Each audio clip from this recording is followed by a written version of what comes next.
Next நேயர்களுக்கு என்னோட அன்பான வணக்கங்கள்.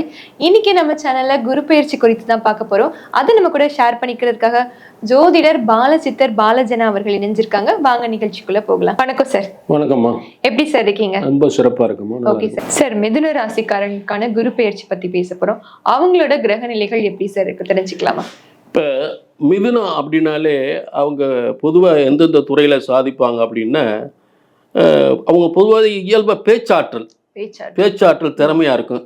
கலை உணர்வு, பேச்சாற்றல்.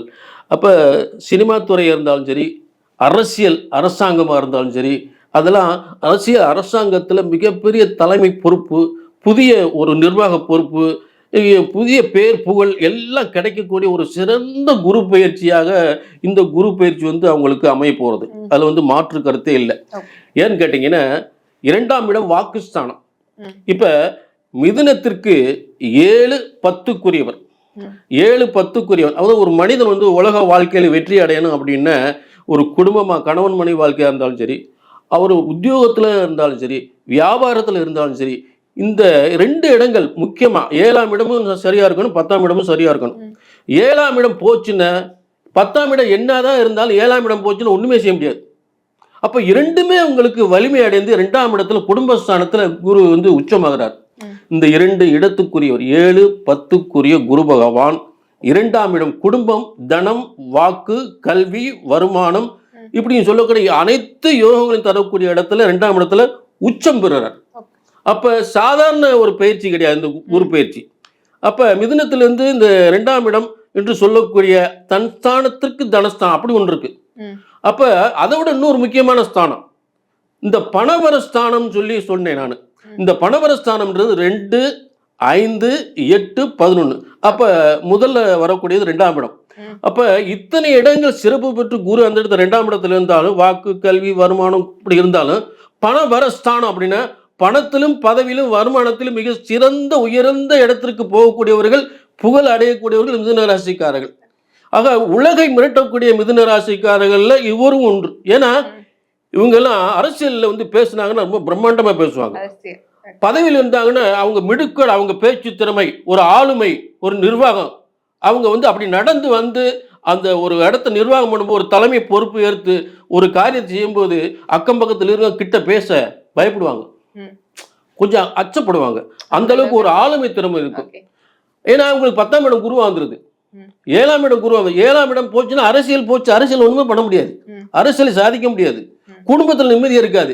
7ஆம் இடம் கணவன் மனைவி ஸ்தானம். அப்ப அதுவும் போயிடும். அப்ப இந்த 2 இடமும் வலிமையா ரொம்ப சூப்பரா பிரமாதமா இருக்கு. லைஃப்ல ரொம்ப உச்சத்துக்கு போயிடுவாங்க. அதே நேரத்துல இப்ப இந்த 2ஆம் இடத்துல இருக்கக்கூடிய குரு பகவான் எங்க முதல்ல பார்க்கிறாருன்னா 6ஆம் இடத்தை பார்க்கிறார். 6ஆம் இடம் அதிகாரம், நிர்வாகம், தலைமை பொறுப்பு, உயர்ந்த பதவி, அரசியல்ல போட்டியிட்டு வெற்றி பெறுவது, அரசாங்க வேலைக்கு போட்டியிட்டு வெற்றி பெறுவது அப்படின்னு சொல்லக்கூடிய கடன் நிவர்த்தி, எதிரிகளை வெல்வது, கடன் நிவர்த்தி. ஒரு மனுஷனுக்கு கடன் இருக்கக்கூடாது, அந்த கடனை நிவர்த்தி அடைவது. அதே நேரத்தில் ஒரு தொழில் தொடங்குவது. எவ்வளவுதான் மனுஷன் சொத்து சேர்த்திருந்தாலும் அந்த காசு எடுத்து தொழில் பண்ண மாட்டாங்க, கண்டிப்பா பேங்க்ல கடன் வாங்குவாங்க. அப்ப அந்த கடன் வாங்கி தொழிலை உருவாக்குறது, ஒரு ஆயிரக்கணக்கான தொழிலாளர்களை வச்சு ஒரு தொழிலை உருவாக்குறது. அப்ப கடன் வாங்கி, வங்கியில கடன் வாங்கி அந்த தொழிலை உருவாக்கி பயங்கர புகழ், அந்த தொழில் ரொம்ப பிரம்மாண்டமா போகும். அப்ப ஊர் உலகமே இப்படி ஒரு ஃபேக்டரி ஆரம்பிச்சிருக்காரு, இப்படி தொழில் ஆரம்பிச்சிருக்காரு, ரொம்ப சூப்பரா இருக்கு அப்படின்னு சொல்லக்கூடிய அளவுக்கு அந்த தொழில் ரொம்ப பிரமாதமா போகும். அடுத்த பார்வை எங்க பாக்குறாரு? 7ஆம் பார்வையா மிதுனத்துக்கு 8ஆம் இடத்தை பாக்குறாரு. அப்ப மிதுனத்துக்கு 7ஆம் இடம் குரு தனுசு ராசி, 8ஆம் இடம் மகர ராசி. அப்ப 8ஆம் இடம் எதிர்பாராத செல்வம், அதுவும் பணவரஸ்தானம். அப்ப பணவரஸ்தானம் இப்படி எல்லாம் வரப்போகுது. இவங்க ஒண்ணு நினைச்சிருப்பாங்க, இவங்க நினைச்சதுக்கு மேல வருமானத்தை அள்ளி கொடுக்கிற ஸ்தானம் தான் அந்த பணவரஸ்தானம் சொல்லக்கூடிய 8ஆம் இடம். 8ஆம் இடம் திடீர் சொத்துக்கள். அதாவது இந்த திடீர் சொத்துக்கள்னா வாரிசு இல்லாத சொத்து கூட சத்துன்னு அந்த சொத்துல இவருக்கும் சேர்ந்துரும். வாரிசு இல்லாத சொத்துக்கள். அப்ப திடீர் சொத்துக்கள், திடீர் வருமானங்கள், திடீர் பதவிகள். ஒரு போஸ்டிங்க்கு அவரை தான் சரியா வரும், அவரை போடலாம் அப்படின்னு அவர் பதவி.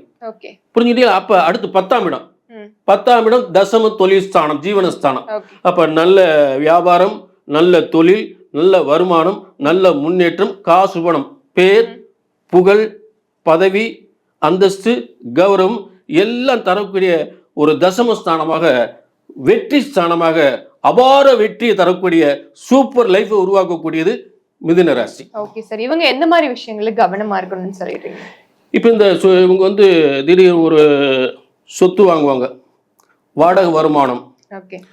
சொத்து வாங்கும்போது வாடகை வருமானம் விடுவாங்க. அப்போ இந்த சொத்து வாங்கும்போது இவங்களுக்கு டாக்குமெண்ட் பிரச்சனையை கவனமாக பார்த்துக்கணும். வழக்குகளை சந்திப்பு வெற்றி அடைய போகிறாங்க.